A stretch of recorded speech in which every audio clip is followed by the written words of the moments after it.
আমি বলতে চাই ফ্যাসিস্ট পালিয়ে চলে গেছে, কিন্তু ফ্যাসিস্টের সব কিছু কিন্তু পালায় নাই। ফ্যাসিস্টকে যারা প্রকারান্তরে পেলেছে, লালন করেছে, তারা কিন্তু অনেকেই আছে।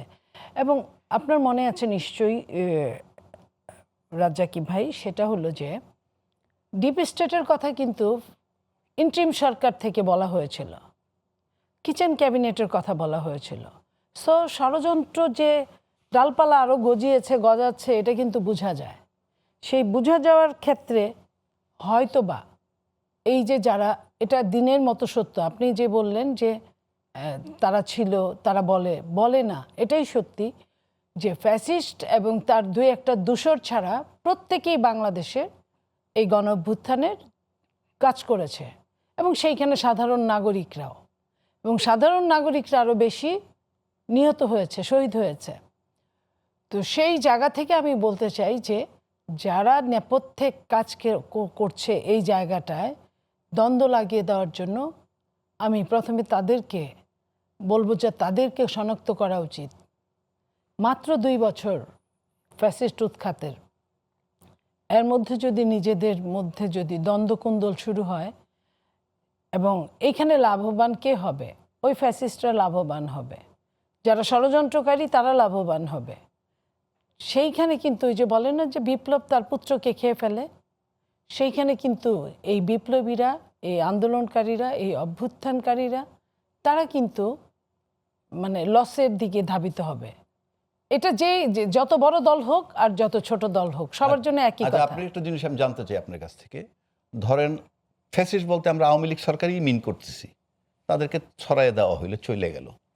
আওয়ামী লীগ সরকার তো এমন কাউকে নিশ্চয়ই কোনো দায়িত্বশীল পদে দেন নাই যিনি তাদের গুণে গুণান্বিত নয়, অর্থাৎ তাদের বৈশিষ্ট্য যে ফলো করে তাদেরকেই।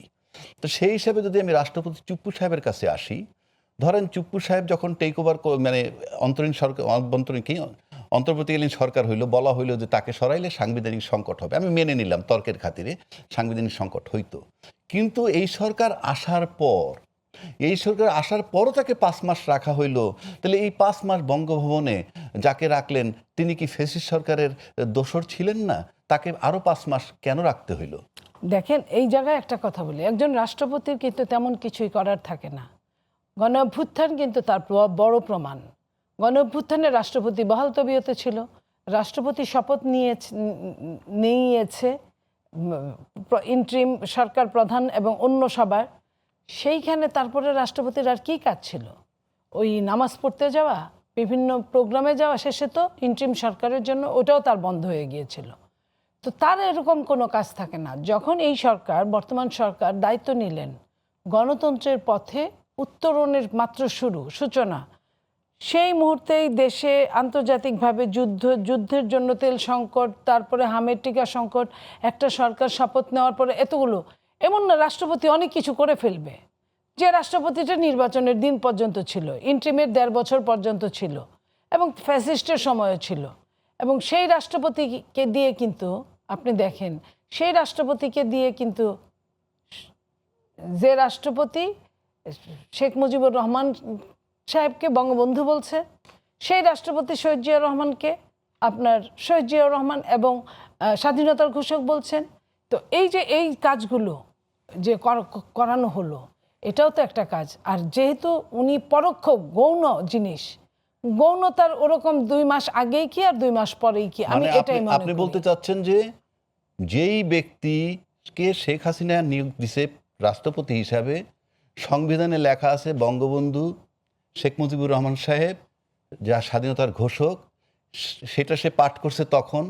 আবার যখন শেখ হাসিনা চলে গেল, এই রাষ্ট্রপতি গিয়েই সংসদে বলল জিয়াউর রহমান সাহেব স্বাধীনতার ঘোষক, এবং সংবিধানে লেখা থাকলেও পড়ছে জিয়াউর রহমান সাহেব স্বাধীনতার ঘোষক। আমি ওটা বলি না, এটা আমি বলছি, এবং এটা আমার বিবেচনায় আমি মনে করি যে ভায়োলেশন অফ কনস্টিটিউশন। আপনি কনস্টিটিউশন যতক্ষণ তো পরিবর্তন না হবে, যা থাকবে তাই রিপিট করতে হবে। তাহলে এই যে উনি পরিবর্তন করলো, তারপরে আপনাদের উপরে তাদের উপর আস্থা থাকলো, এই যে বহুরূপী পরিবর্তন হতে পারে সিচুয়েশনের ভিত্তিতে, সে তো চলেই গেল। আপনার মনে করেন যে একটু নিজেকে গুছিয়ে নিয়ে আপনি জানেন যে এই রাষ্ট্রের অনেক কিছুই রাষ্ট্র নিজে ইচ্ছা করে করতে পারে না বা করে না। এটা যে যত কথাই বলুক না কেন, তো এই যে গুছানোর জন্য একটা 17, 18, 19 বছরের 19 বছরে যে জঞ্জালটা ছিল সেটাকে একটা সাইডে করতে, আজকেও যখন আমি কথা বলছি দেশের অবস্থা, অর্থনৈতিক অবস্থা কত খারাপের জায়গায়, দেশের যে অবস্থা, আবার যুদ্ধের মধ্যে দেশে কত রকমের সমস্যার মধ্যে দিয়ে যেতে হচ্ছে, তো সেই জায়গায় রাষ্ট্রপতি না হয় আর 2 মাস বেশি ছিল। আমি আপনার এই কথার জবাবটা এইভাবে দিলাম যে উনি তো একজন গৌণ ব্যক্তি নিয়ে অত রকম কথা না আমি বলি,